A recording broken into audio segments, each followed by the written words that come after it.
అందరూ కూడా ప్రశాంతంగా వాక్యమేనండి. ఇంకా బయటికి లోనికి తిరిగారనుకో వాళ్ళ మీకు పడతాయి అన్నమాట. ఎవరో కూడా తిరగమాకండి, కూర్చొని వచ్చింది ఆరాధించడానికి. ఇది మన ఇల్లు కాదుగా, ఇష్టం వచ్చినట్టుగా పొద్దాక అటు తిరగడానికి. దేవుని మందిరంలోకి వచ్చాం. దేవుని మందిరంలోకి వచ్చినప్పుడు మన ప్రవర్తన చాలా జాగ్రత్తగా ఉండాలా వద్దా? దేవుని వాక్యం చదువుకుందాం. యోహాను సువార్త 21వ అధ్యాయంలో 1 నుంచి 14 వచ్చినారు. మన మధ్యలో ఉన్న గ్రేస్ ప్రసాద్ గారు వచ్చి చదవాలని కోరుతున్నాం.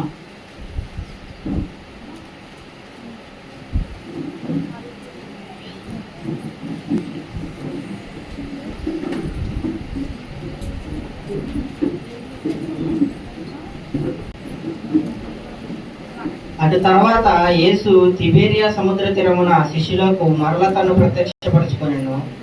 ఆయన తను ప్రత్యక్షపరచుకొనిన విధమేదనగా సీమోను పేతురును, దిదుమా అనబడిన తోమాయు, గలిలయలోని కానా అను ఊరివాడగు నతానీయులను, జెబెదయి కుమారులను, ఆయన శిష్యులలో మరి ఇద్దరును కూడి ఉండేది. సీమోను పేతురు, నేను చేపలు పట్ట బోధనని వారితో అనగా, వారు మేమును నీతో కూడా వచ్చేదమని. వారు వెళ్ళి దోణి ఎక్కిరి, కానీ ఆ రాత్రి ఏమీ పట్టలేదు. సూర్యోదయం మగుచుండగా యేసు దర్శనమిచ్చాను. అయితే ఆయన యేసు అని శిష్యులు గుర్తుపట్టలేదు. యేసు, పిల్లలారా, భోజనమునకు మీ వద్ద ఏమైనా ఉన్నదా అని వారిని అడగగా, లేదని వారు ఆయనతో చెప్పారు. ఎప్పుడైనా దోణి కుడి పక్కను వల వేయడి, మీకు దొరుకునని చెప్పాను కనుక వారు అలాగూ వేయగా చేప విస్తారంగా పడినందున వల లాగలేకపోయేది. కాబట్టి యేసు ప్రేమించిన శిష్యుడు, ఆయన ప్రభువు సుమి అని పేతురుతో చెప్పాను. ఆయన ప్రభు అని సీమోను పేతురు విని వస్త్రహీనుడై ఉన్నందున పైబట్ట వేసి సముద్రములో దుమికెను.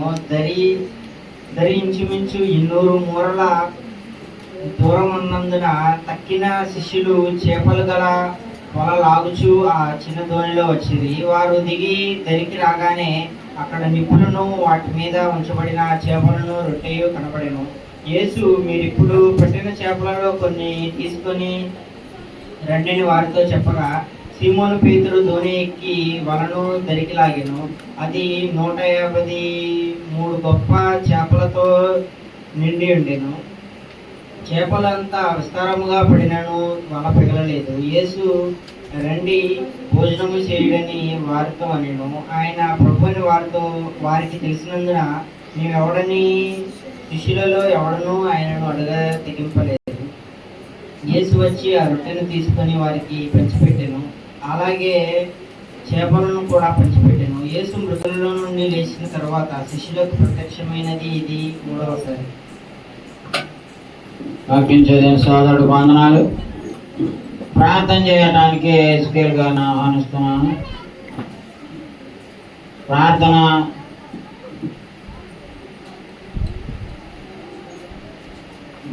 బయట కోలాహలంగా ఉంటుంది. దయచేసి సైలెంట్గా ఉండటానికి ప్రయత్నం చేయండి. దయచేసి బయట కావాలండి, ఖాళీ ఉంది. చంటి బాబు, ఆ పక్కన పేరు ఏంటి? ఇద్దరండి, ఆయన కూడా రమ్మను. చంటి రావాలి, లోపలంతా ఖాళీ. ఖాళీ లేనప్పుడు బయట కూర్చోవడం తప్పలేదు. రండి, ఇంకెంత సీట్లు ఖాళీ ఉందండి, ఈ పక్కన సరే. ప్రార్థన చేసుకున్నారండి. ప్రభా పరిశుద్ధుడా, ప్రేమగల మా తండ్రి, నాయన గత వారం నుంచి నాయన ఈ వారం వరకు మమ్మల్ని కాచి కాపాడలేదని స్తోత్రములు నాయన. ఇప్పటివరకు నాయన చక్కని పాటలు పాడి దేవుడు మయపరుచుకున్న ఆయన వాక్యం చెప్పుండగా మా దైవజనుల ప్రత్యేకంగా జ్ఞాపకం చేసుకున్న ఆయన మాకు కావాల్సినది ఆత్మీయ ఆహారం అయినా మీ వాక్యం ద్వారా మాతో మాట్లాడిన ఆయన, మీ వాక్యం ద్వారా మమ్మల్ని బలపరచండి ఆయన. మీ వాక్యం ద్వారా మాలో ఏదైతే లోపాలు ఉన్నాయో ఆయన, ఈ వాక్యం ద్వారా మేము సరి చేసుకునే గొప్ప వాక్యాన్ని వాళ్ళు భరించండి ఆయన. ముఖ్యంగా ప్రత్యేకంగా చిన్నగా జ్ఞాపకం చేసుకోండి. మరి ముఖ్యంగా నా ఇతర రావాల్సిన బిడ్డలు ఆయన వాళ్ళ త్వరగా సహాయం చేయమని, అందరూ కూడా ఆయన మరి సమయాన్ని పాటించే బిడ్డలుగా ఉంటాయని సహాయం చేయమని, మేమందరం ఆయన మీ సన్నిధిలో భయభక్తులు కలిగి ఉంటాను సహాయం చేయమని, ఈ కొద్ది ప్రార్థన ఆలకించమని యేసుక్రీస్తు నామములో అడిగి వేడుకుంటున్నాము ఆ ప్రభుత్వానికి. ఆమేన్. అందరికి వందనాలండి. వందనాలు.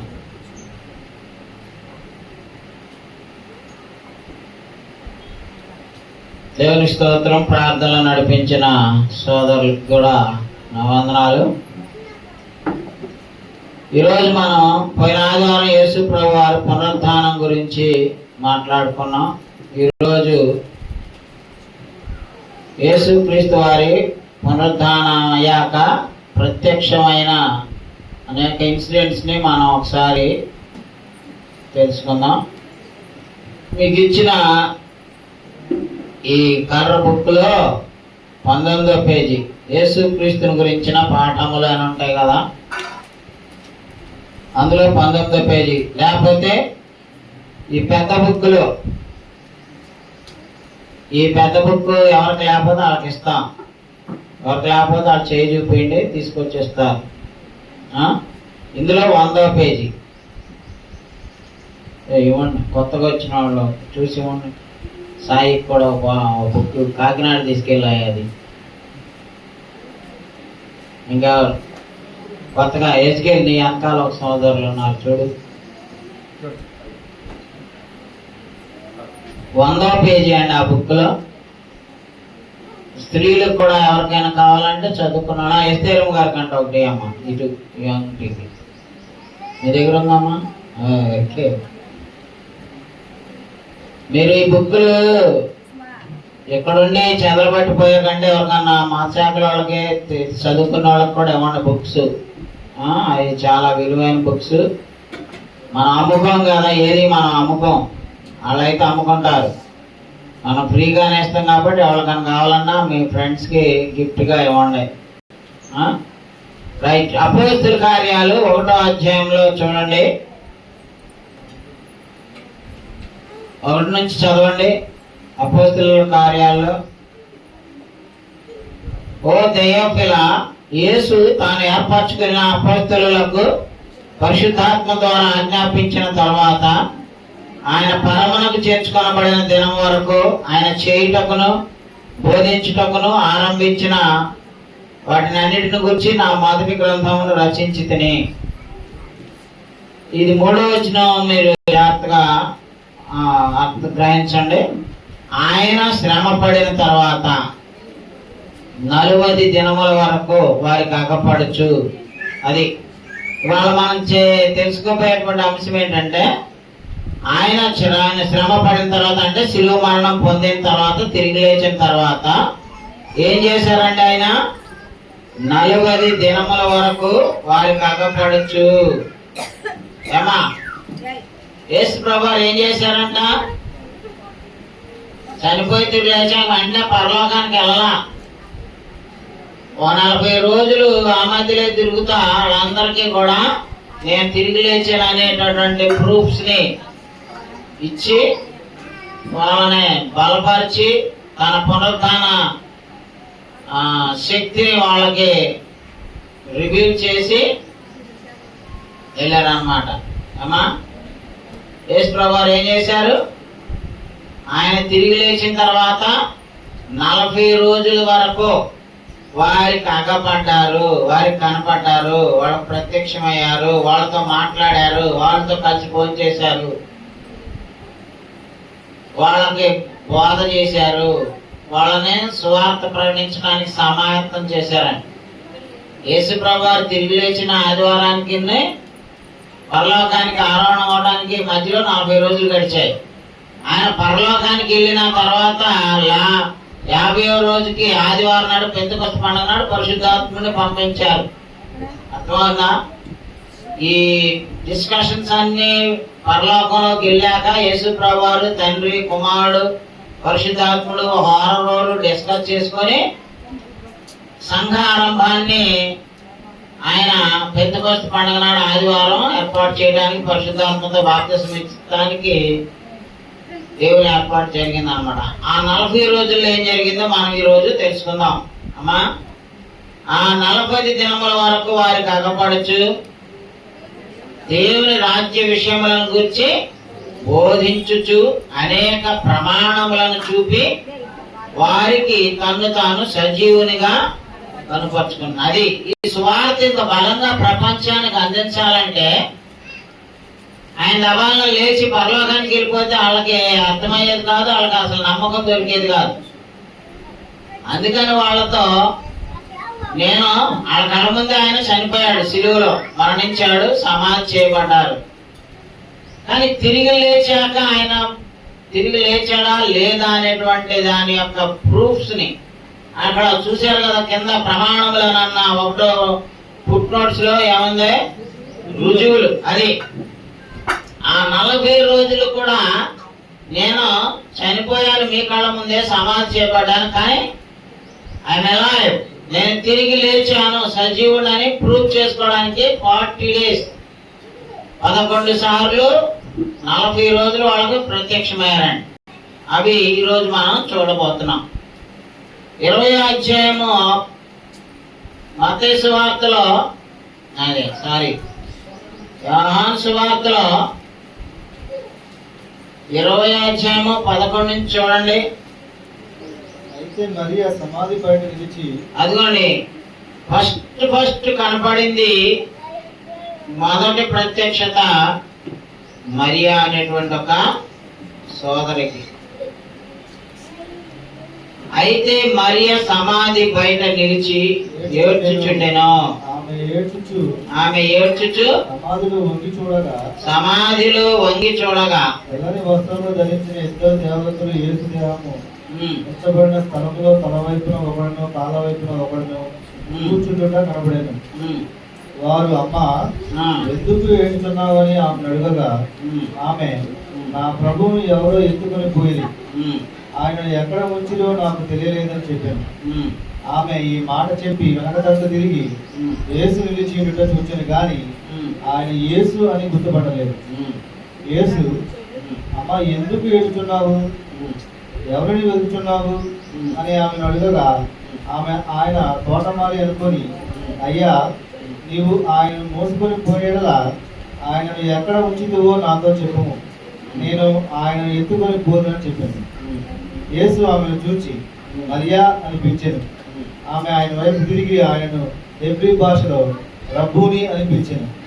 ఆ మాటకు బోధకుడని అర్థం. అది మొదట ఫస్ట్ యేసు ప్రభువారు కనపడింది, మాట్లాడింది ఎవరికండి?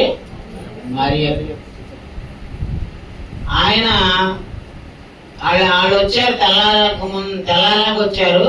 యేసు ప్రభువారేమో తెల్లారకు ముందే సంధ్య చీకట్లోనే దాదాపు 3-4 మధ్యలోనే ఆయన తిరిగి లేచారు. అందుకని చీకట్లో అప్పుడు ఏమైనా లైట్లు ఉన్నాయా అంటే ఆయన ఫ్లాష్ లైట్ వేస్తారా, సెల్ ఫోన్లు ఎక్కడానికి ఏమైనా ఉన్నాయా? అప్పుడు ఏమి లేవు, అంతా చీకటే.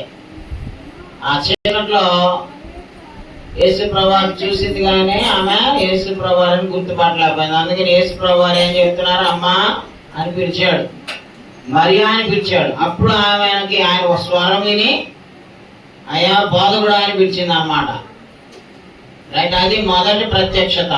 తర్వాత 2వ ప్రత్యక్షత 28:1 మత్తయి సువార్త.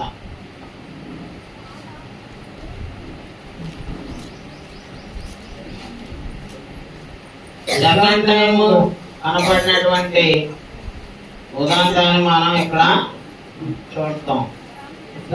గడిచిపోయిన తరువాత ఆదివారమున తెల్లవారుచుండగా మగ్దలేని మరియు వేరొక మరియు సమాధిని చూడవచ్చింది. ఇదిగో ప్రభుదూత పరలోకం నుండి దిగి వచ్చి రాయి పొర్లించి దాని మీద కూర్చుండెను. అప్పుడు మహాభూకంపం కలిగెను. ఆ దూత స్వరూపము 8 నుంచి చదువుదాం. వారు భయముతోనూ మహా ఆనందంతోనూ సమాధి నుండి త్వరగా వెళ్లి ఆయన శిష్యులకు ఆ వర్తమానం తెలుగు పరిగెత్తుచుండగా యేసు వారిని ఎదుర్కొని మీకు శుభమని చెప్పాను. వారు ఆయనకు మొత్తకు వచ్చి ఆయన పాదములు పట్టుకొని ఆయనకు మొక్కగా, అంటే ఫస్ట్ ఏమో ఒక స్త్రీకే కనపడ్డాడు, ఇప్పుడు సెకండ్ టైం ఇద్దరు మగ్దలేని మరియకి వేరొక మరియకి కూడా కనపడినట్లుగా ఇక్కడ సెకండ్ టైము మనకి చూపించబడుతుంది. అలాగే మార్క్స్ వార్త 16:9 చూడండి. అక్కడ కూడా ఫస్ట్ ఒకసారి ఒక్క మరియకి కనపడ్డాడు. ఆదివారం తెల్లవారినప్పుడు యేసు లేచి తాను 7 దెయ్యములను వెళ్ళగొట్టిన మగ్దలేనే మరియకు మొదట కనపడినది. మొదట కనపడింది ఎవరికండి? 7 దెయ్యాలని వెళ్ళగొట్టిన మగ్దలేనే మరియకి. లోకాసు వార్త 24:10 కూడా చూడండి. యేసు ప్రభువారి పునరుత్థాన ప్రత్యక్షతలన్నీ ఈ గొప్ప అంశాలండి. వీటిని ఈ జరిగాకే వాళ్ళందరిక ప్రభువులో విశ్వాసంలో స్థిరలై ప్రభు కోసం ప్రాణాలు పెట్టారండి. ఈ సంగతులు అపోస్తలులతో చెప్పిన వారు ఎవరనగా మగ్దలేని మరియయు, యోహన్నయు, యాకోబు తల్లి అయిన మరియయు, వారితో కూడా ఉన్న ఇతర స్త్రీలను. అది మరి వీళ్ళందరూ కలిసి ఆ యేసు ప్రభు తిరిగి లేచారని కొంతమంది స్త్రీలు మగ్దలేని మరియయు, అదేంటి యాకోబు తల్లి అయిన మరియయు, యోహన్నయు, యాకోబు తల్లి అయిన మరియయు, వారితో కూడా ఉన్న ఇతర స్త్రీలు కలిసి వెళ్ళి శిష్యుడికి చెప్పారండి. ఆ తర్వాత అదే 24 అధ్యాయం 13 నుంచి చూడండి. ఇక్కడ 33 దాకా ఒక గ్రామానికి వెళుతున్నటువంటి ఇద్దరు వ్యక్తులకు యేసు ప్రభువు కనబడటం, వాళ్ళతో మాట్లాడటం ఇక్కడ చూస్తామండి. ఇదిగో ఆ దినమందు వారిలో ఇద్దరు యెరూషలేమునకు ఆమె దూరంలో ఉన్న ఎమ్మాయు అని ఒక గ్రామమునకు వెలుచు జరిగిన ఈ సంగతులన్నిటిని గూర్చి ఒకరితో ఒకరు సంభాషించుండిరి. వారు సంభాషించు ఆలోచించుకుంటుండగా యేసు తానే దగ్గరకు వచ్చి వారితో కూడా నడిచాను. అయితే వారు ఆయన గుర్తుపట్టలేకుండా వారి కన్నులు మూయబడిన. నెక్స్ట్ థర్డ్ టైం ఎవరు కనపడ్డారండి? స్త్రీలకు ముందు కనపడ్డారు. తర్వాత అమ్మాయి గ్రామానికి వెళ్తున్న ఒక ఇద్దరు వ్యక్తులకు ఆయన వాళ్ళతో కూడా నడుచుకుంటూ వచ్చి వాళ్ళతో మరి మాట్లాడుతున్నాడండి. వాళ్ళు ఏం డిస్కస్ చేసుకున్నారంటే, అయ్యా యేసు ప్రభువారిని చంపేశారు, సిలువ వేసి చనిపోయాడు, తిరిగి లేచాడంట. మా వాళ్ళు కొంతమంది వచ్చి మాకు చెప్తున్నారు, మరి మాకేమో ఏంటో అర్థం కావట్లేదు. 22వ వచనంలో చెప్తున్నారండి వాళ్ళిద్దరు యేసు ప్రభు ఏమన్నారు, అయితే మాలో కొందరు స్త్రీలు తెల్లవారగానే సమాధి వద్దకు వెళ్ళి ఆయన దేహమును కానక వచ్చి కొందరు దేవదత్తులు తమకు కనబడి ఆయన బతికి ఉన్నాడని చెప్పిరని మాతో చెప్పి మాకు విస్మయము కలుగజేసింది. అదే వీళ్ళు ఏమని చెప్తున్నారు? స్త్రీలు వచ్చి చెప్తే నమ్మారు వీళ్ళు? నమ్మల. కానీ వాళ్ళు మా స్త్రీలు మాతో చెప్పారు, చూసామని చెప్పి ఆయన బ్రతికాడని చెప్పి, కానీ మేము ఆశ్చర్యపోయాం కానీ నమ్మలేదని చెప్తున్నారు. అప్పుడు 25వ వచనం యేసు ప్రభువారు ఏమన్నారు చూడండి.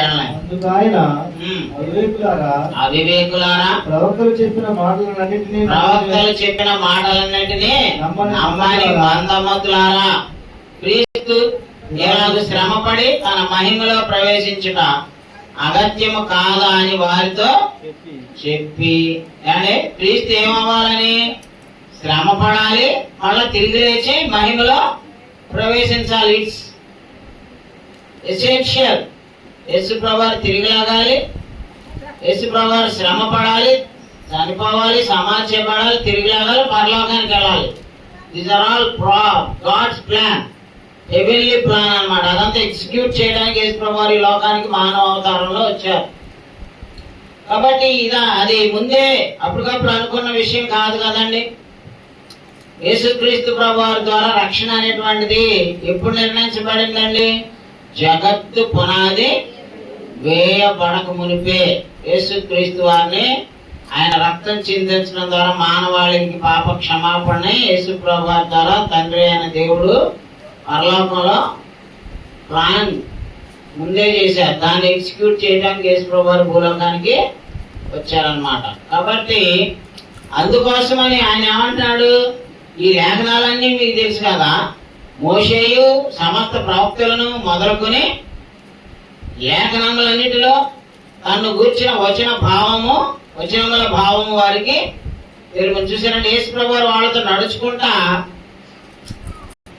ఆయన గురించినటువంటి లేఖనాలు వాటి గురించినటువంటి ఎక్స్ప్లెనేషన్ ఇచ్చుకుంటూ వెళ్తున్నాడు.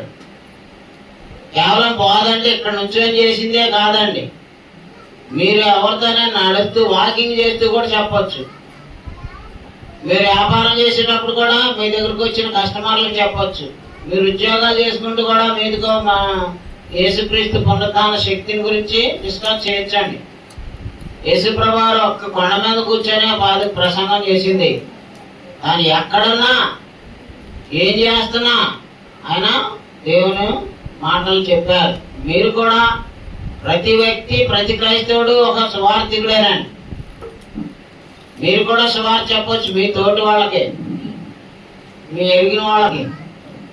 మీరు ఇక్కడ వాక్యం విని ఆదివారం ఆదంగా చెప్పిన స్టేజీ మీద నుంచేనే బోధ చేస్తేనే బోధ అనుకోమాకన్నాడు. మీరు కూడా బోధ చేయొచ్చు, నడుస్తూ పనులు చేస్తూ వ్యాపారాలు చేస్తూ ఉద్యోగాలు చేస్తూ కూడా దేవుని గురించి సమాచారం ఇవ్వచ్చు. అప్పుడు వాళ్ళకి ఏమని చెప్తున్నాడండి? లేఖనములను ప్రవక్తలను నమ్మని మందమతులారా అన్నాడు. ఇంతకీ మీరు నమ్మారా యేసు ప్రభు చనిపోయి తిరిగి లేచాడని? నమ్ముతున్నారా? నమ్మిన వాళ్ళు ఉన్నారా? ఇంకా నమ్మిన వాళ్ళే కదా అందరూ. ఏమని నమ్మారు? యేసు క్రీస్తు చనిపోయి సమాధి చేయబడి మృతుల నుంచి తిరిగి లేచాడు. దాని సాదృశ్యమే కదమ్మా బాప్తిసం. బాప్తిసం అంటే అర్థం ఏంటి? యేసు ప్రభు చనిపోయి సమాధి చేయబడ్డారు. అలాగే మనం కూడా పాపం విషయమై చనిపోయి నీటిలో సమాధి చేయబడతాం, మళ్ళీ తిరిగి లేచుతాం. ఈ 3 రోజుల సువార్త కోటాలు జరిపితే ఇన్ని లక్షలు ఖర్చు పెడితే ఒక్కళ్ళన్నా మన సంఘంలో బాప్తిసం పొందట్లేదండి. ఇక్కడికి వచ్చి వాక్యం విని వాళ్ళు 103 బాప్తిసం పొందారంటండి మొన్న గురువారం. అంటే ఇక్కడికి వచ్చి వాక్యం విన్న వాళ్ళకి వచ్చిన కదలేక ఇక్కడికి వచ్చి వాక్యం వింటున్న వాళ్ళు రాట్లా. నేను అదే బాధపడుతున్నా. అరే ఇంత ఖర్చు పెట్టాము, మన సంఘంలో ఒక్క బాప్తిసం జరగట్లేదు. ఇక్కడికి వచ్చి వాక్యం విని వెళ్ళి అక్కడ సువార్త ప్రకటిస్తే వాళ్ళు బాప్తిసాలు పొందారంటాడు. ఏమా బాప్తిసం పొందకుండా ఏం చేసినా ఏం ఉపయోగం? ఏమా పాటలు పాడినా కానుకలు ఇచ్చినా లేకపోతే వచ్చి తల మీద ముసుకేసుకొని వాక్యం విని వెళ్ళినా ఉపయోగం ఉందనుకుంటున్నారా? ఎందుకు ఆలస్యం చేస్తున్నారు? రక్షణ పొందకపోతే ఏమవుతాం? 3 ఆడపిల్లలు 16-15 వాళ్ళు స్నానం చేద్దామని వెళ్ళారంట, 3 చచ్చిపోయారు. ఏమో సావుకి ఏమన్నా డేట్ అని ఫిక్స్ చేశారా? నేను 100 ఏళ్ళు బతుకుతా అప్పుడు నేను బాప్తిసం పొందను అనుకుంటున్నారా? నీకు గ్యారంటీ ఉందా? ఎవరికి గ్యారంటీ లేదండి. బాప్తిసాలు పొందండి. ఇక్కడికి వచ్చి వాక్యం విని వెళ్ళిన వాళ్ళు ఊళ్ళల్లో రక్షణ పొందారు. ఇక్కడ ఇంత ఖర్చు పెట్టి ఇంత చేసి నేను శుక్రవారం చంద్రాలు వెళ్ళి వస్తుంటే అక్కడ ట్రిపులైట్ అవతల ఒక దెమ్మకు కూడా మన వాల్ పోస్టర్స్ అతికిచ్చారు అన్నదమ్ముడు సిరిగిరి బ్రదర్స్. మహేష్ అనిలే పాపం బకెట్ నిండా మైదా గుడక పెట్టుకొని వెళ్ళి అతికిచ్చారు. ఇంత పని చేస్తున్నారు, చాలా సంతోషం. అవి ఇప్పటికే అలా ఉన్నాయి. అలాగే మనం చేసిన పనిని వేరే వాళ్ళు ఉపయోగించుకొని ఫలం పొందారు. మరి రక్షణ పొందకపోతే ఏం ఉపయోగం? అయ్యా మన బాప్తిసాలు పొందకపోతే మనకి ఏమైనా ఉపయోగం ఉందనుకుంటున్నారా? రక్షణ ఎప్పుడు వచ్చింది? ఏమా నమ్మి బాప్తిసం పొందినప్పుడు వస్తుంది. చిన్నపిల్లవాడు 9th క్లాస్లోనే ఈ కుసుమ పొందాడు. వాళ్ళ అమ్మగారు స్ట్రాంగ్ పర్సన్, అయినా కానీ ఆమెను కూడా ఏడిపిస్తుంది సైతాను ముళ్ళు ఒకటి పెట్టి. అయినా కానీ దేవుడికి స్తోత్రం, రైట్ వేలో వెళ్ళారు, విజయం దేవుడు ఇచ్చాడు. ఆయన మన చర్చ్ గ్రూప్ లో కూడా ఒక పెద్ద మెసేజ్ పెట్టాడు. దేవుడు నన్ను అడిగాడు, బాగు చేశాడు, స్వస్థతనిచ్చాడు, మీ అందరు ప్రార్థన చేసినందుకు మీ అందరికి నా వందనాలు అని చెప్పాడు. చూసారా మహానుభావులారా? చర్చ్ గ్రూప్ లో ఎవరి నెంబర్లు అయినా లేకపోతే యాడ్ చేస్తా చెప్పండి, కొంతమంది వెళ్ళిపోయారు మహానుభావులు, వాళ్ళ నెంబర్లు కూడా మార్చారు, వాళ్ళ నెంబర్లు కూడా మనకు తెలియదులేండి. దేవుని వాక్యాలు కావాలన్న వాళ్ళు, చర్చ్ గ్రూప్లో చేరాలనుకున్న వాళ్ళు నెంబర్లు ఇవ్వండి, మేము అందులో వాక్యాలే పెడతాం. ఏమి షార్ట్లు, సినిమా కబుర్లు, సుల్లు కబుర్లు రావు. దేవుని వాక్యాలు కావాలన్న వాళ్ళు జాయిన్ అవ్వండి చర్చ్ గ్రూప్లో. అందులో పెట్టాడు, చిన్న పిల్లోడు 9th క్లాస్లోని పొందాడు. ఆయన అంత శోధన, అన్నం తిన్నా మంచినీళ్ళు తాగినా కడుపులో నొప్పేనంటాడు. ప్యాంక్రియాస్ అనే ఒకటి ఉంటుంది గ్రంథి, దాన్ని ఉబ్బిందంట.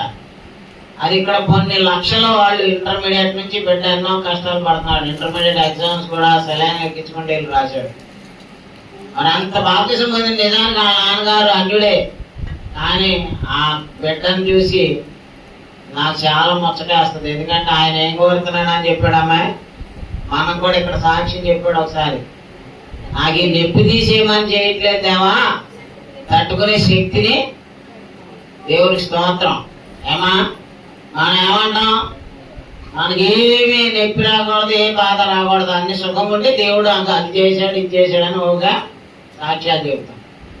ఆయన ఏం చేశాడు, దేవుడిని ఏం కోరాడు, నొప్పి ఉన్నా బాధ ఉన్నా తట్టుకునే శక్తిని మనం ప్రార్థన చేశాడు దేవుడు స్తోత్రం. కాబట్టి మీరు కూడా రక్షణ పొందండి, ఇంకా ఆలస్యం చేయమాకండి.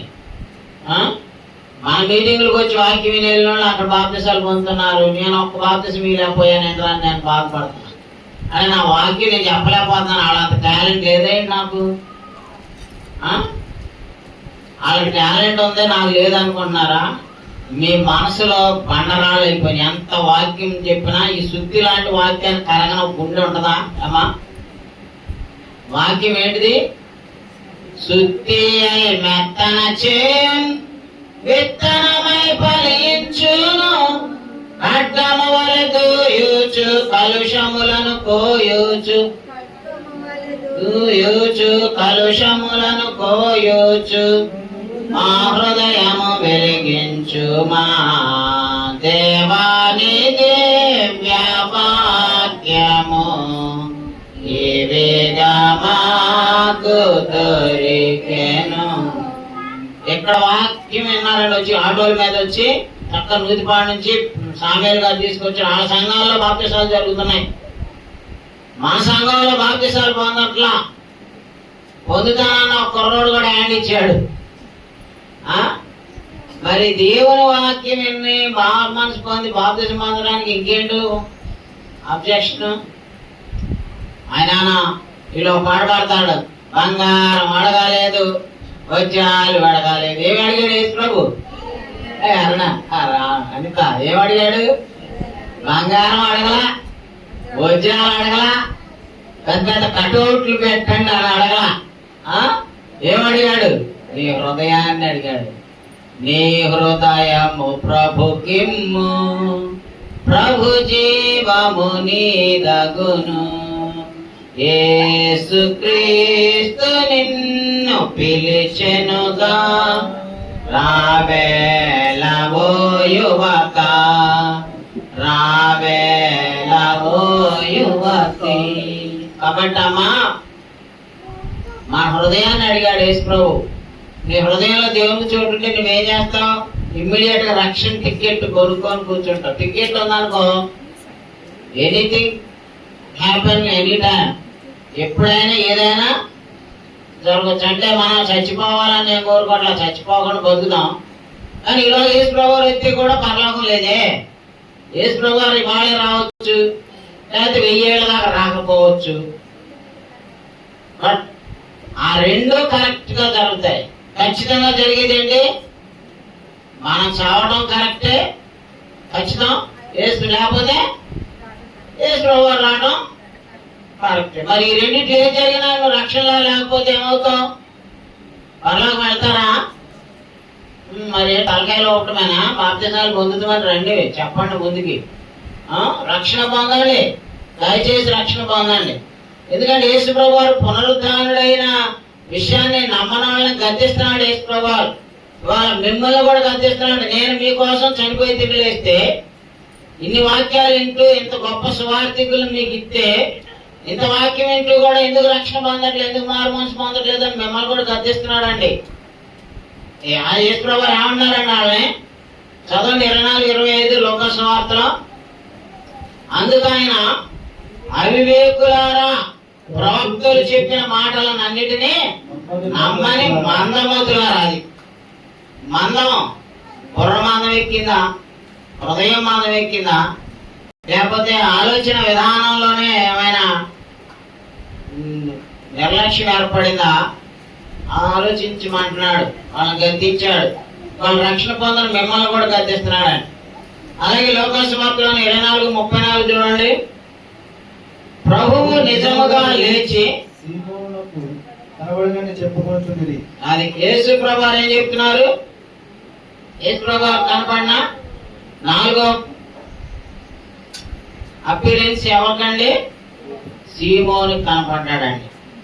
అది 4వసారి. 5వ ప్రత్యక్షత యోహాను సువార్త 20-19 చూడండి. ఇక్కడ 10 మంది ఉన్నారండి. 12లో ఒకడేమో ఊరేసుకొని చచ్చిపోయాడు. యేసు వారిని అప్పగించిన ఇస్కరియోతు కదా, డబ్బుల కోసం అమ్ముకున్నాడు, పాటలు కోరుకుందాం, ఎంజాయ్ చేద్దాం అనుకున్నాడు. కానీ వాడు అనుభవించకుండానే ఊరేసుకొని తలకిందులుగా పేగులని బయటకు వచ్చి చచ్చిపోయాడు. యేసు ప్రభువారు సిలువ ఒక ముందే, ఆయన కంటే ముందు ఈడే చచ్చిపోయాడు. యేసు ప్రభువారిని నమ్ముకొని సుఖపడదాం అనుకున్నాడు. కానీ వాళ్ళల్లో ఇప్పుడు 10 మంది ఉన్నారు, వాళ్ళ మధ్యలోకి వచ్చారు. ఇప్పుడు తోమా లేడు. చూడండి, చదవండి 20-19 నుంచి. ఆదివారం సాయంకాలమున శిష్యులు యూదులకు భయపడి తాము కూడి ఉన్న ఇంటి తలుపును మోసుకుని ఉండగా యేసు వచ్చి మధ్యలో నిలిచి, మీకు సమాధానం కలుగును గాక అని వారితో చెప్పాను. ఆయన అలాగ చెప్పి వారికి తన చేతులను ప్రక్కను చూపగా శిష్యులు ప్రభువును చూసి సంతోషించిరి. అప్పుడు యేసు, మరలా మీకు సమాధానం కలుగును గాక, తండ్రి నన్ను పంపిన ప్రకారము నేను మిమ్మల్ని పంపుతున్నానని వారితో చెప్పారు. ఆయన ఈ మాట చెప్పి వారి మీద ఊది పరిశుద్ధాత్మను పొందుడి. మీరు ఎవరి పాపములు క్షమితురో అవి వారికి క్షమింపబడును, ఎవరి పాపములు మీరు నిలిచియున్నడితురో అవి నిలిచియునని వారితో చెప్పారు. అది యేసు ప్రభువారు 5వసారి వచ్చినప్పుడు 5వసారి శిష్యులు అందరికీ ప్రత్యక్షమయ్యారు. కానీ అప్పుడు తోమా లేడండి. తోమా ఏమంటున్నాడు 24లో? యేసు వచ్చినప్పుడు 12 మందిలో ఒకడైన దిదుమా అనబడిన తోమా వారితో లేకపోయిన కనుక తక్కిన శిష్యులు, మేము ప్రభువును చూచితిమని అతనితో చెప్పగా అతడు, నేను ఆయన చేతులలో మేకుల గుర్తును చూచి నా వ్రేలు ఆ మేకుల గుర్తులో పెట్టి నా చెయ్యి ఆయన ప్రక్కలో ఉంచితేనే గాని నమ్మనని వారితో చెప్పాను. అదండి ఈ తోమా కూడా కనపడటానికి మళ్ళీ ఒక 8 రోజులు అయిన తర్వాత మళ్ళీ వచ్చాడండి. ఇప్పుడు 6వసారి వచ్చి ప్రత్యక్షత ఈ తోమా కూడా ఉన్నప్పుడు 11 మంది శిష్యులకు కూడా కనపడ్డారండి. 26 నుంచి చదవండి అయ్యా. 8 దినములైన తరువాత ఆయన శిష్యులు మళ్ళా లోపల ఉన్నప్పుడు తోమా వారితో కూడా ఉండెను. తలుపులు మూయబడి ఉండగా యేసు వచ్చి మధ్యలో నిలిచి, మీకు సమాధానము కలుగును గాక నేను. తర్వాత తోమాను చూచి, నీ వేలు ఇట చాచి నా చేతుల్లో చూడుము, నీ చెయ్యి చాచి నా ప్రక్కలో ఉంచి అవిశ్వాసి కాక విశ్వాసివై ఉండమనట. అందుకు తోమా ఆయనతో, నా ప్రభువా నా దేవా నేను. యేసు, నీవు నన్ను చూచి నమ్మితివి, చూడక నమ్మిన వారు తల్లిని అతనితో చెప్పారు. కాబట్టి యేసు ప్రభువారు ఇక్కడ 6వసారి తోమా కూడా ఉన్నప్పుడు శిష్యులకి ప్రత్యక్షమయ్యారండి తాను సజీవుడుగా. ఇక 7వసారి వచ్చేసరికి మళ్ళా 3వసారి ప్రత్యక్షం అవుతున్నారండి వీళ్ళకి, శిష్యులకి. ఓన్లీ శిష్యులకి రిపీటెడ్ గా ప్రత్యక్షం అవుతున్నారు. ఒకసారి కనపడ్డారు, అప్పుడు తోమా లేడు. మళ్ళీ 2వసారి తోమా కూడా ఉన్నప్పుడు కనపడ్డాడు. ఇప్పుడు 3వసారి మళ్ళీ కనపడుతున్నారు. చదవండి. అటు తర్వాత యేసు తిబిరయ సముద్రం 21వ అధ్యాయం యోహాను సువార్త. మరలా అది again and again, this is third time. అక్కడ లాస్ట్ 14 వచ్చిన ఏం చెప్తున్నాడండి? యేసు మృతులలో నుండి లేచిన తర్వాత శిష్యులకు ప్రత్యక్షమైనది ఇది 3వసారి. అది మూడోసారి యేసు ప్రభువారు శిష్యులకు ప్రత్యక్షమయ్యారండి. మామూలుగాకైతే మరియమ్మకు ఒకసారి, మగ్దలేని మరియమ్మకి, ఇంకో మరియమ్మకు ఒకసారి, స్త్రీలకు ఒకసారి, సీమోనికి ఒకసారి సపరేట్ గా. అయితే శిష్యులకు మాత్రం రిపీటెడ్ గా కనపడ్డారు. ఇది మూడోసారి ప్రత్యక్షమయ్యారు కాబట్టి వాళ్ళకి చాలా విషయాల్లో ఆయన క్లారిటీ ఇచ్చుకుంటూ వచ్చారండి. సీమోన్ పేతురు ఏమంటాడంటే 3వ వచనంలో, నేను చేపలు పట్టబోతున్న వారితో అనగా మేమును నీతో కూడా వచ్చేదమని వారు వెళ్ళి ధోని ఎక్కిరు కానీ ఆ రాత్రి ఏమీ పట్టలేదు. అయితే వారు సూర్యోదయం అయ్యే టైంలో కాబట్టి యేసు అని శిష్యులు గుర్తుపట్టలేదంట. యేసు ప్రభువారు ఏమన్నారు 5వ వచనంలో, పిల్లలారా భోజనమునకు మీ యొద్ద ఏమైనా ఉన్నదా అని వారిని అడగగా లేదని వారు ఆయనతో చెప్పిరి. అప్పుడు ఆయన ధోని కుడి ప్రక్కన వలవేడి మీకు దొరికినని చెప్పాను కనుక వారు అలాగ వేయగా చేపలు విస్తారముగా పడినందున వాళ్ళ లాగలేకపోయింది. కాబట్టి యేసు ప్రేమించిన శిష్యుడు ఆయన ప్రభు సుమి అని పేతురుతో చెప్పాను. ఆయన ప్రభు అని సీమోను పేతురు విని వస్త్రహీనుడైనందున పైబట్ట వేసి సముద్రంలో దూకాను. అప్పుడు యేసు ప్రభు వాళ్ళతో కలిసి భోజనం చేస్తున్నారండి. అప్పుడు ఏం చేస్తున్నారు, వారు దిగి దరికి రాగానే అక్కడ నిప్పులను వాటి మీద ఉంచబడిన చేపలను రొట్టెయు కనబడింది. యేసు మీరు ఇప్పుడు వాటి పట్టిన చేపల్లో కొన్ని తీసుకొని రండి అని వారితో చెప్పగా ధోని ఎక్కి వలను దానికి లాగాను. అది 153 గొప్ప చేపలతో నిండి. అది 153 గొప్ప చేపలు పడేట్లుగా దేవుడు అక్కడ అద్భుతం చేశాడు. తిరిగి లేచాక కూడా యేసు రండి భోజనం చేయడని వారితో అనెను. ఆయన ప్రభు అని వారికి తెలిసినందున నువ్వెవడవని శిష్యులలో ఎవడని ఆయనను అడుగ తెగింపలేదు. యేసు వచ్చి ఆ రొట్టెని తీసుకుని వారికి పంచిపెట్టెను, అలాగే చేపలను కూడా పంచిపెట్టెను. యేసు మృతులలో నుండి లేచిన తర్వాత శిష్యులకు ప్రత్యక్షమైనది ఇది మూడోసారి. సో ఈ విధంగా యేసు ప్రభువారు ఇన్ని ప్రత్యక్షతలో శిష్యులకి రిపీటెడ్ గా ప్రత్యక్షం అవుతూ వాళ్ళకే తనను తాను నిరూపించుకున్నారనమాట. మత్తయి సువార్త 8:16 చూడండి.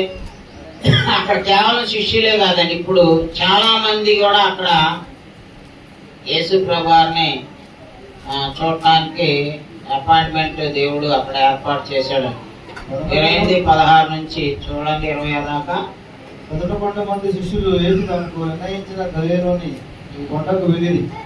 వారు ఆయనను చూచి ఆయనకు మొక్కిరి గాని కొందరు సందేహించిరి. ఇక్కడ 11 మంది శిష్యుల్ని గలిలయన కొండకు రమ్మన్నాడు. వాళ్ళు అక్కడికి వచ్చారు. అక్కడ ఆయన వారికి మళ్ళా 4th టైం అన్నమాట ఇది. అయితే యేసు వారి యొద్దకు వచ్చి పరలోకమందును భూమి మీదను నాకు సర్వాధికారం ఇవ్వబడినది, కాబట్టి మీరు వెళ్ళి సమస్త జనులను శిష్యులనుగా చేయుడి. తండ్రి యొక్కయో కుమారుని యొక్కయో పరిశుద్ధాత్మ యొక్కయో నామమున నా పరిశుద్ధాత్మ యొక్క నామములోనికి వారికి బాప్తిస్మం ఇచ్చుచు నేను మీకు ఏ ఏ సంగతులను ఆజ్ఞాపించుతున్నో వాటిని అన్నింటినీ గైకొనవలెను వారికి బోధించుడి. ఇదిగో నేను యుగ సమాప్తి వరకు సదాకాలము మీతో కూడా ఉన్నానని వారితో. ఇది 8వసారి అన్నమాట. అంటే శిష్యులకి ఇది 4th టైం. ఇక 9వ ప్రత్యక్షత ఎక్కడంటే 1 కొరింథీ 15:6 చూడండి. ఇక్కడ ఎంతమందికి ఎలా ఎప్పుడు కనపడ్డాడో ఇక్కడ పరిశుద్ధాత్ముడు మన కోసం మరి గ్రంథస్థం చేయించి ఉంచారండి.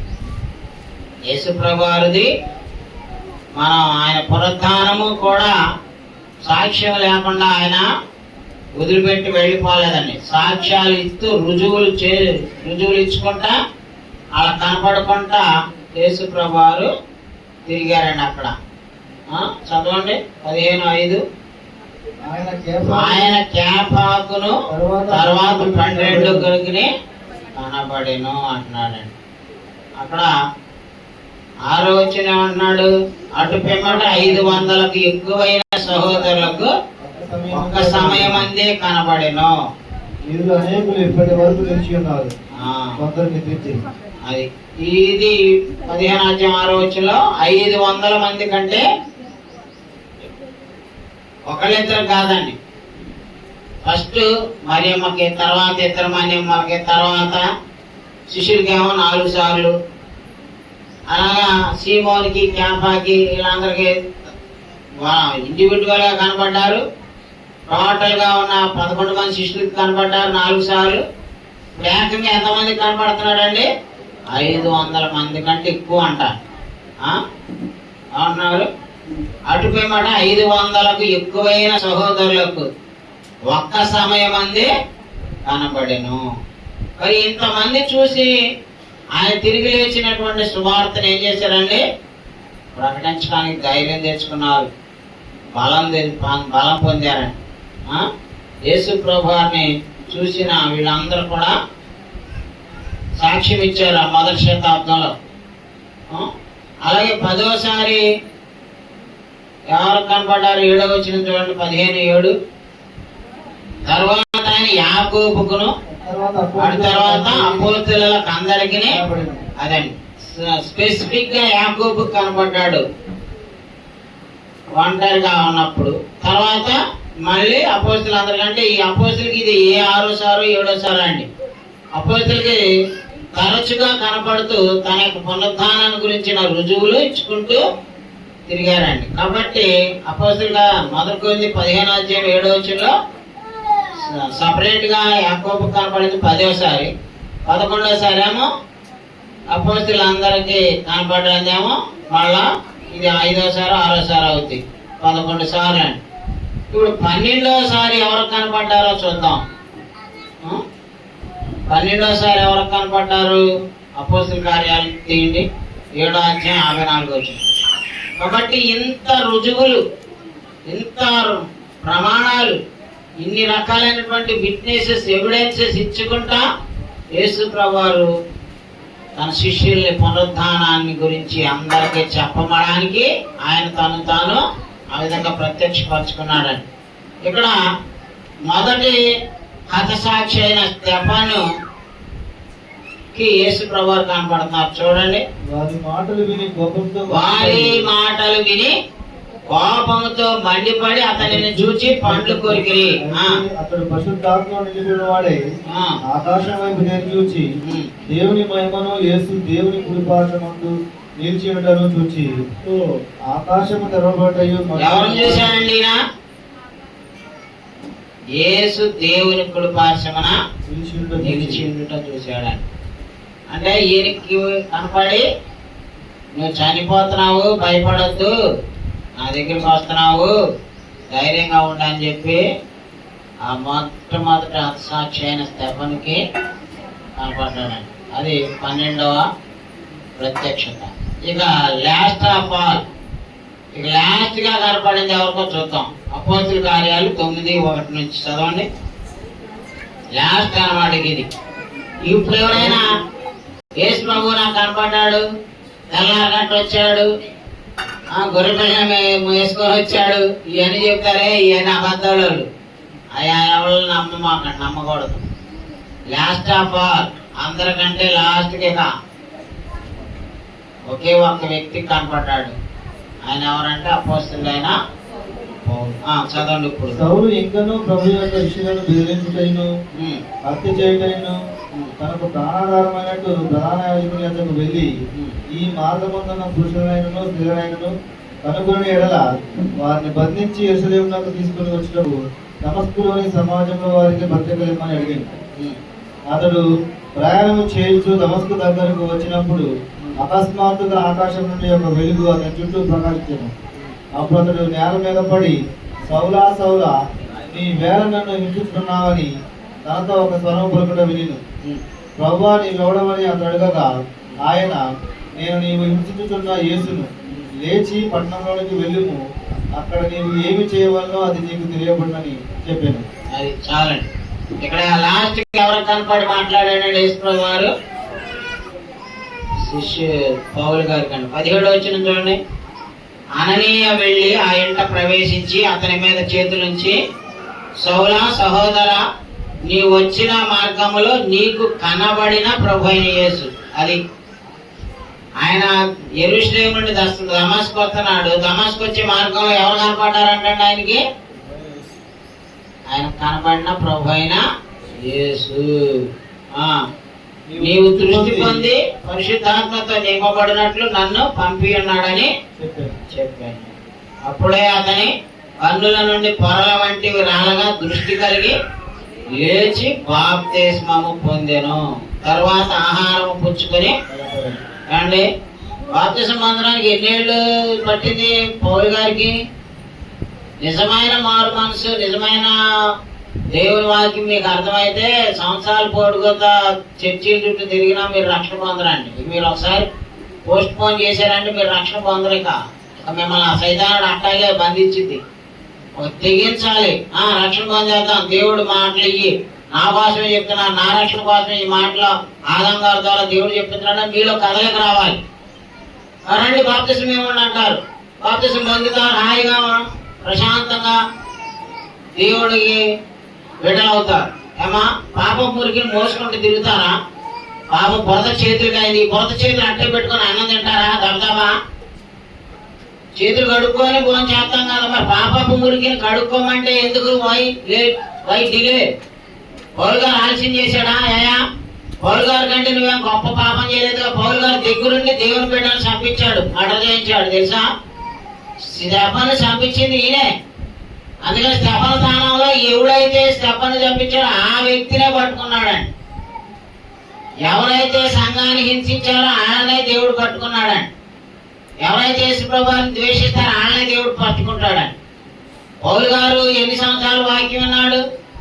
దారిలో వత్త యేసుప్రభు గద్దించాడు. వెంటనే ఏం చేశాడండి ఆయన? ఎన్ని సంవత్సరాలు పోస్ట్ పోన్ చేశాడు? ఎన్నేళ్ళు విన్నాడు? ఎన్నేళ్ళు బాప్తిస్మం పొందడానికి టైం తీసుకున్నాడా? జనవరి 1 అని, క్రిస్మస్ పండుగ అని, పునరుద్ధాన పండుగ అని, గుడ్ ఫ్రైడే అని సంవత్సరాలు విన్నారా? సంవత్సరాలు వినలేదండి. జస్ట్ సేమ్ డే, ఆ రోజే ఆన్ ద స్పాట్ లో బాప్తిస్మం పొందారండి. ఇంకా బాప్తిస్మం పొందకుండా ఎందుకుంటున్నారు? పొందండి. ఎందుకంటే మీ రక్షణ కోసమే దేవుడు ఎదురు చూస్తున్నాడు. మీరు తన బిడ్డలు కావాలని ఎదురు చూస్తున్నారు. ఆయన కుటుంబంలో ఎప్పుడు జన్మిస్తారు? బాప్తిస్మం పొందకుండా నీకు క్రీస్తు బిడ్డ అయ్యే ప్రసక్తే లేదు. క్రీస్తు సంఘ సభ్యుడు కాలేవు, ఆయన రాజ్యంలో పౌరుడు కాలేవు, ఆయన కుటుంబంలో సభ్యుడు కాలేవు. స్త్రీలైనా పురుషులైనా సరే వెంటనే నా అమ్మి బాప్తిస్మం పొందిన వాడికి రక్షణ. పౌలు గారు ఎన్ని రోజులు వెయిట్ చేయలేదు కదా, ఎన్ని సంవత్సరాలు వాక్యం వెళ్ళలేదు కదా అండి. మరి ఇంకెందుకు మీరు మాత్రం ఎందుకు లేట్ చేయాలి? 22:14 కూడా చూడండి అపోస్తల కార్యముల్లోనే. పౌలు గారికి లాస్ట్ ఆఫ్ ఆల్ ఫైనల్ గా కనపడి తన సువార్త పంపించడానికి బాప్తిస్మం ఇవ్వడానికి వేరొకడు పంపించారండి. యేసు ప్రభువు వచ్చి బాప్తిస్మం ఇలాగే ఒక సువార్థికుడు వాడుకున్నాడు. అననీయ అనేటువంటి ఒక శిష్యుడిని యేసు ప్రభువు నమ్మి అంతకుముందే బాప్తిస్మం పొందిన వాళ్ళని. బాప్తిస్మం పొందిన వాళ్ళే ఇతరులకు బాప్తిస్మం ఇవ్వాలండి. పాపికి బాప్తిస్మం ఇచ్చే అర్హత బాగా ఉండదండి. ఎవరైతే బాప్తిస్మం పొందుతారో వాళ్ళు బాప్తిస్మం ఇవ్వచ్చు అప్పటికప్పుడు. కాబట్టి 22:14 నుంచి చదవండి. అప్పుడు అతడు మన పితరుల దేవుడు తన చిత్తము చేసుకున్నటకును ఆ నీతి మంత్రి చూచుటకును. అది యేసు ప్రభువును చూసే భాగ్యం ఎవరికి కలిగిందంటే లాస్ట్ గా ఆ నీతి మంతుని చూచుటకును ఆయన నోటి మాట వినుటకును నిన్ను నియమించున్నాడు. యేసు ప్రభువుకి ఈయన స్పెషల్ అపోస్తులు అన్నమాట. క్రీస్తు గతగుణంగా ఆయనతో 3.5 సంవత్సరాలు శిష్యరికం చేసిన అపోస్తులు వేరు. ఈయన మాత్రం స్పెషల్ అపోస్తులు అన్నమాట. స్పెషల్ గా ఈయనకి మాట్లాడి కనపడి అపాయింట్ చేసుకున్న అపోస్తులు అన్నమాట పౌలు గారు. మిగతా శిష్యులందరూ యోదయ, సమరయ, గలిలయ ఆ ప్రాంతాలకే పరిమితమయ్యారు. కానీ పౌలు అయితే యేసు ప్రభు పడిన పాటలలో మిగిలిన వాటిని కూడా ఈయన ఎక్కువగా పడ్డాడండి. అందరికంటే ఎక్కువ కష్టపడింది పౌలు గారి, అందరికంటే ఎక్కువ శ్రమలు పడింది పౌలు గారి, అందరికంటే ఎక్కువ దేశాలు సువార్త అందించింది పౌలు గారే, అందరికంటే దారుణంగా చంపబడింది కూడా పౌలు గారేనండి. ఆయన హతసాక్షికి ఎలా చంపాడు తెలుసు? రోమా చక్రవర్తి నీలో కైసర్ చక్రవర్తి గొడ్డలతో తల నరికి ఇచ్చాడండి యేసు ప్రభువుని సువార్త ప్రకటించినందుకు. హతసాక్షిగానే ఈయన కూడా చంపాడు. అదే చెప్తున్నాడు, నీవు కన్నవాటిని గూర్చి వాడిని కూర్చు సకల మనుషులు ఎదుట ఆయనకు సాక్ష్యమైందువు గనుక నీవు తడవు చేయడం అదే ఏం చెప్తున్నాడు, గనుక నీవు తడవు చేయట ఎందుకు, లేచి ఆయన నామమును బట్టి ప్రార్థన చేసి బాప్తిస్మము పొంది పాపములను కడిగి వేసుకోవడం చెప్పాను. అదండి పౌలు గారికి ఏం చెప్పాడు, వాళ్ళు మీ అందరికి అదే చెప్తున్నాడండి. బాప్తిసాలు పొంది పాపాలు కడిగేసుకోండి. ఇంకా బాప్తిసాలు పొందనాడు. బాప్తిసాలు పొంది కూడా ఆ రోత పనులు, రోత ఆలోచనలు, రోత జీవితం ఉన్న వాళ్ళు కూడా మారు మనసు పొందాలండి. మళ్ళీ కొత్త బాప్తిసం పొందక్కర్లేదు, ఒకసారి బాప్తిసం పొందితే చాలు. కానీ రిపెంటెన్స్ ఇస్ డైలీ ప్రాసెస్. ప్రతిరోజు మారు మనసు పొందాలి. ప్రతిరోజు మన తప్పులు దేవుడి దగ్గర ఒప్పుకోవాలండి. కొత్తగా బాప్తిసాలు పొందమని చెప్పలేదు. బాప్తిసం ఒకసారి పొందితే చాలు. పాపక్షమాపణ కొరకు పౌలు గారికి ఏం చెప్పిందో ఇవాళ నీకు ఇక్కడున్న బాప్తిసం పొందిన వాళ్ళకి అందరికి అదే చెప్తుంది దేవుని వాక్యం. కనుక నీవు తడువు చేయటం ఎందుకు, వై డిలే, వై పోస్ట్ పోనింగ్, అదే చెప్తున్నాడు నీకు నాకు కూడా.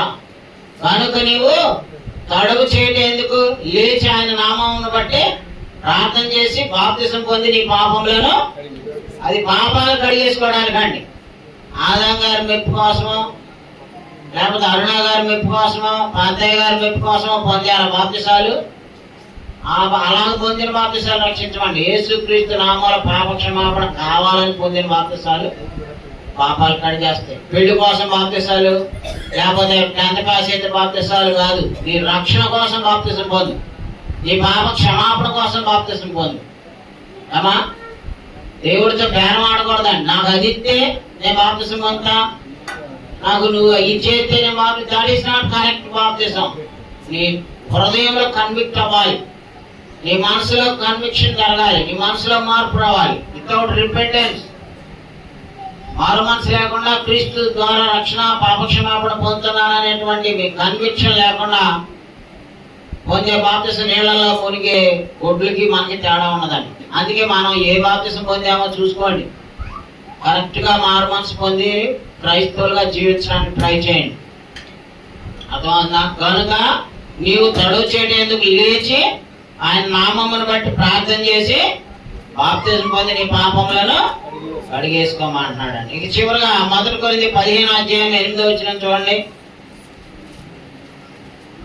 ముగించుకుందాం. అందరికీ కనపడ అకాలమందు పుట్టినట్టున్నా నాకును కనపడెను. అందరికంటే లాస్ట్ గా ఎవరికంటే కనపడింది యేసుప్రభు వారు. ఇక ఆ తర్వాత ఇంకెవరికి కనపడలేదు. ఎవరైనా నాకు యేసుప్రభు కనపడ్డాడు, కళ్ళలో చెప్పాడు, అది చెప్పాడు, ఆయన అబద్ధాలు. ఒక్కసారి బైబిల్ రాసిన తర్వాత ఇంకెవరికి కనపడాల్సిన అవసరం లేదు. బైబిల్ని ఫాలో అవడమే. బైబిల్ ఉన్నది, నీవేం చేయాలన్నా బైబిల్ ఉందండి. క్రైస్తవ జీవితం జీవించడానికి ఏం చేయాలి, క్రైస్తవుడు అవడానికి ఏం చేయాలి, మారు మనసు అంటే ఏంటి, బాప్తిసం అంటే ఏంటి, వాక్యం అంటే ఏంటి, ఇవన్నీ బైబిల్ ఆల్రెడీ ఉన్నాయి. జడ్జిమెంట్ గురించి ఉంది. నీతిమంతులుగా తీర్చబడేది ఎప్పుడు, పాప క్షమాపణ జరిగేది ఎప్పుడు. These are all written in the word of God. దేవుని వాక్యం అవన్నీ రాయబడ్డాయి. ఇంకా నువ్వు యేసుప్రభు నాకు కనపడాలని ఎదురు చూడక్కర్లా. యేసుప్రభు నీకేంటి, ఎవరికైనా కనపడతాడు. వెళ్ళి ప్రధానమంత్రి కనపడితే ఆయన మారడు, దేశం మొత్తాన్ని మారుతాడు. కానీ అలా చేయట్లా. సువార్త ప్రకటించడం, సువార్త వినడం, సువార్తకు మారు మనసు పొందడం, ఇదే చూపి బాప్తిసం పొందడం, పాపాలు కడిగేసుకొని రక్షణ పొందడం, క్రీస్తు సంఘంలో చేర్చబడటం, మరణం వరకు నమ్మకంగా ఉండటం, నీతిగా జీవించడం. These are all the practices we have to do in the kingdom of God. దేవుని రాజ్యంలోకి చేరడానికి, క్రీస్తు సంఘంలో చేరడానికి, దేవుని కుటుంబంలో సభ్యుడిగా పుట్టడానికి ఇది చక్కని అవకాశం. కాబట్టి నమ్మి బాప్తిసం పొందిన వాడు రక్షింపబడదు, నమ్మని వానికి శిక్ష విధింపబడుతుంది. కాబట్టి పౌలు గారి లాగా అందరూ మారాలని, అందరూ రక్షణ పొందాలని ఈ రోజు దేవుని వాక్యం మీకు వినిపిస్తున్నాడు. చదవండి. అందరికీ కనబడే అకాల మంది పుట్టినట్టున్న నాకును కనబడెను. ఏలైనగా నేను అపోస్తలులు అందరిలో తక్కువ వాడను, దేవుని సంఘమును హింసించినందున అపోస్తలులను అనబడుటకు యోగ్యులను కాను. ఆయనను చూడండి ఎంత తగ్గించుకుంటున్నాడు పౌలు గారు. నేను దేవుని సంఘాన్ని హింసించాను, తెపాన్ని చంపాను, దగ్గరుండి చంపించాను, అసలు అపోస్తలులు అనబడే అర్హత నాకు లేదు, కానీ దేవుడు నన్ను క్షమించి తన ప్రభుత్వం ద్వారా నన్ను అపోస్తులుగా నియమించాడు అని ఎంత తగ్గించుకొని చెప్తున్నాడు చూడండి. అయినను అదిగోండి నేనేమై ఉన్నానో అది దేవుని కృప వల్లనే అయి ఉన్నాను, మరియు నాకు అనుగ్రహింపబడిన ఆయన కృప నిష్ఫలము కాలేదు. కానీ వారందరికంటే నేను ఎక్కువగా ప్రయాసపడినది నేను కాను, నాకు తోడై ఉన్న దేవుని కృపయే. నేనైననేమి వారైననేమి అలాగుననే మేము ప్రకటించుచున్నాము, అలాగుననే మీరు అదండి. కాబట్టి అమ్మా, యేసుక్రీస్తు ద్వారా రక్షణ ఉంది. యేసుక్రీస్తు ఎంత గొప్ప దేవుడు అని ఎవరైనా ఆయన్ని మరి తిరిగి రాగలేదని అంటారేమో అని చెప్పి ఎన్నిసార్లు కనపడ్డారమ్మా? 13 పర్యాయాలు అనేక మంది కనపడుతూ 40 రోజులు సజీవుడుగా భూమి మీద తన వారికి, తన శిష్యులకి, స్త్రీలకి, పురుషులకి 500 మంది కంటే ఎక్కువ మంది సహోదరులకు ఒక్కసారి కనపడి ఆయన పునరుద్ధానానికి వచ్చిన రుజువుల్ని వాళ్ళ ముందు వాళ్ళకి పెట్టి వాళ్ళ విశ్వాసాన్ని స్థిరపరిచి పైకి వెళ్ళి పెంతెకొస్తు పండుగ నాడు ఆదివారం నాడు పరిశుద్ధాత్మను పంపించి పరిశుద్ధాత్మతో బాప్తిస్మం ఇచ్చి పరిశుద్ధాత్మతో బలాన్ని ఇచ్చి ప్రపంచానికి సువార్త అందింపు చేశాడని. సో మన సువార్త, మన దేవుని యొక్క వాక్యము ఇవన్నీ కూడా హిస్టారికల్ ఎవిడెన్స్. యేసుక్రీస్తు వారు గాడ్ ఆఫ్ హిస్టరీ. ఆయన పునరుద్ధానంతో మన క్రైస్తవ్యానికి దేవుడు అవకాశం ఇచ్చాడు. సో ఆయన పునరుద్ధానుడు అవ్వటమే కాదు, పునరుద్ధానుడు అయ్యాక అనేక రోజులు శిష్యులకి 13 సార్లు కనబడి తాను ప్రత్యక్షంగా చూపించుకున్నాడు. థ్యాంక్ యూ, వందనాలు. ఇంకా మీకు ఏమైనా అనుమానం ఉంది? యేసుప్రభువు వారు తిరిగి లేచాడని నమ్ముతున్నారా? ఆమె చెప్పండి. స్తోత్రం, వందనాలు. God bless you.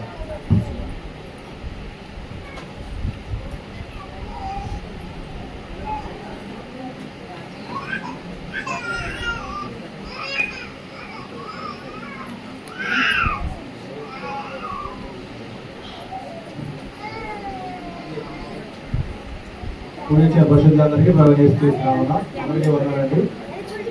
మన సహోదరులు పరిశుద్ధ లేఖనాల నుంచి ప్రభు తిరిగి లేచిన తర్వాత అది శిష్యులకు కనిపించారని, ఆ తర్వాత అగ్ని మరియకు, వేరొక మరియకు, ఇంకా అనేక మందికి, అదేవిధంగా 500 మందికి పైగా, ఆ తర్వాత చివరిగా పౌలు గారికి కనిపించారని ఆ విషయాలు మనకు తెలియపరిచారు.